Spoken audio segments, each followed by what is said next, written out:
സവർക്കറെ പുകഴ്ത്തിയ freedom quiz ചോദ്യത്തിന് പിന്നിൽ പ്രവർത്തിച്ചവർക്കെതിരെ നടപടിയുണ്ടാകുമെന്നും വിദ്യാഭ്യാസ മന്ത്രി എൻ ശംസുദ്ദീൻ. പരിപാടി വിദ്യാഭ്യാസ വകുപ്പിന്റേതല്ല എന്നും ചോദ്യാവലി തയ്യാറാക്കിയതിൽ ഗൂഢാലോചന നടന്നുവെന്നും മന്ത്രി പറഞ്ഞു. മത്സരത്തിൽ വളരെ ദുരുദ്ദേശപരമായ ഒരു ചോദ്യം അതിൽ ഉൾപ്പെടുത്തുകയും അങ്ങനെയുള്ള ചില നീക്കങ്ങൾ ഉണ്ടായി എന്നുള്ളത് ശരിയാണ്. വിദ്യാഭ്യാസ വകുപ്പിന്റെ പരിപാടിയല്ല. എന്നാൽ പ്രാദേശികമായി പല പരിപാടികൾ ഇങ്ങനെ നടക്കാറുണ്ടല്ലോ.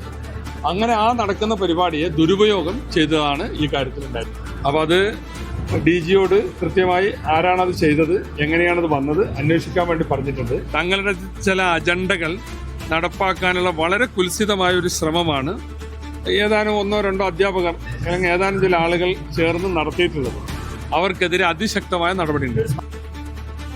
മുഹമ്മദ് ആഷിഖുണ്ട് വാർത്തയുടെ വിവരങ്ങൾ നൽകാനായി. ആഷിഖ്, ഈ ചരിത്രത്തെ വളച്ചൊടിക്കാനുള്ള ശ്രമം പല കോണുകളിൽ നിന്നും നടക്കുന്നുണ്ട്. അങ്ങനെ ഒരു ആരോപണം സർക്കാരിനെ സംബന്ധിച്ചിടത്തോളം ഉണ്ട്. അക്കാര്യം തന്നെ ആവർത്തിക്കുകയാണ് മന്ത്രി ചെയ്തിരിക്കുന്നത്. അത് തന്നെയാണ്. സംഘപരിവാർ ചായ്വുള്ള പല നടപടികളും ഈ പുതിയ സർക്കാർ അധികാരത്തിലേറിയതിനു ശേഷം സർക്കാർ സംവിധാനങ്ങളുടെ ഭാഗത്ത് നിന്നുണ്ടാകുമെന്നുള്ള ആരോപണം ഇടതുപക്ഷം രൂക്ഷമായി ഉന്നയിക്കുന്ന പശ്ചാത്തലത്തിലാണ് ഈ ഫ്രീഡം ക്യൂസിന്റെ ഭാഗമായി കാസർഗോഡ് ചില സ്കൂളുകളിൽ നൽകപ്പെട്ട ചോദ്യാവലിയിൽ സവർക്കറെ പുകഴ്ത്തുന്ന ചോദ്യം ഉണ്ടായിരുന്നത്. എന്നാൽ ഈ ചോദ്യം വിദ്യാഭ്യാസ വകുപ്പിന്റേതല്ല, വിദ്യാഭ്യാസ വകുപ്പ് നടത്തിയ ഒരു പരിപാടി ഭാഗമായിട്ടല്ല ഈ ചോദ്യം വന്നത് എന്ന് വിശദീകരിക്കുകയാണ് വിദ്യാഭ്യാസ മന്ത്രി എൻ ശംസുദ്ദീൻ. തൊടുപുഴയിൽ മാധ്യമങ്ങളെ കാണുമ്പോഴായിരുന്നു അദ്ദേഹം ഈ കാര്യത്തിൽ ഒരു വിശദീകരണം നൽകിയത്.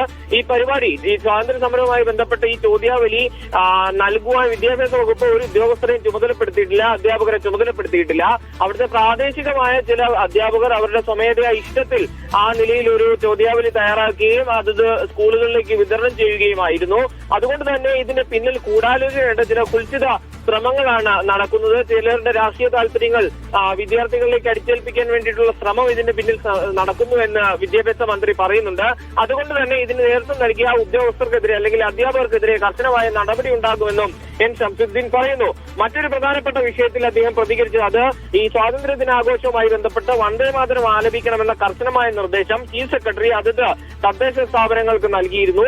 ഇത് സർക്കാരിന്റെ നിർദ്ദേശമല്ല, പകരം രാജ്ഭവന്റെ ഭാഗത്ത് നിന്ന് ഇങ്ങനെയൊരു നിർദ്ദേശം വന്നു. അത് കൈമാറുക മാത്രമാണ് ചീഫ് സെക്രട്ടറി ചെയ്തത്. സർക്കാരിന്റേത് ഇങ്ങനെയൊരു നിലപാടല്ല എന്നും എൻ ശംസുദ്ദീൻ പറയുന്നുണ്ട്. മറ്റൊരു കാര്യം കൂടി അദ്ദേഹം ചൂണ്ടിക്കാണിക്കുന്നത് വന്ദേ മാതരം ആലാപനവുമായി ബന്ധപ്പെട്ട് ചില കർശന നിർദ്ദേശങ്ങൾ കേന്ദ്ര സർക്കാരിന്റെ ഭാഗത്തു നിന്ന് ഉണ്ടായിട്ടുണ്ടല്ലോ.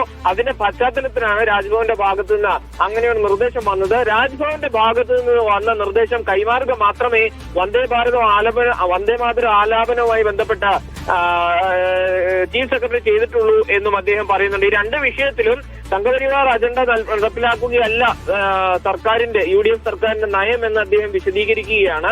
പക്ഷെ ഇത് വലിയ രാഷ്ട്രീയ ചർച്ചയായിട്ടുണ്ട്.